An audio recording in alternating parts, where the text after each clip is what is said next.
Sahih Bukhari 1055.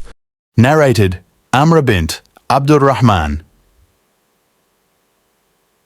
A Jewess came to Aisha to ask her about something, and then she said, "May Allah give you refuge from the punishment of the grave."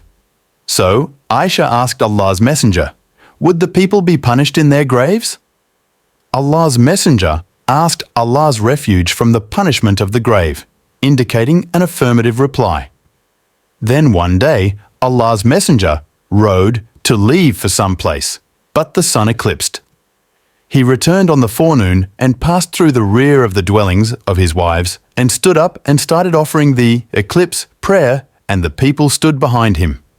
He stood for a long period and then performed a long bowing and then stood straight for a long period which was shorter than that of the first standing. Then he performed a prolonged bowing which was shorter than the first bowing. Then he raised his head and prostrated for a long time and then stood up for the second rakah for a long while, but the standing was shorter than the standing of the first rakah.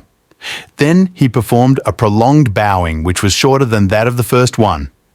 He then stood up for a long time but shorter than the first. Then again performed a long bowing which was shorter than the first, and then prostrated for a shorter while than that of the first prostration.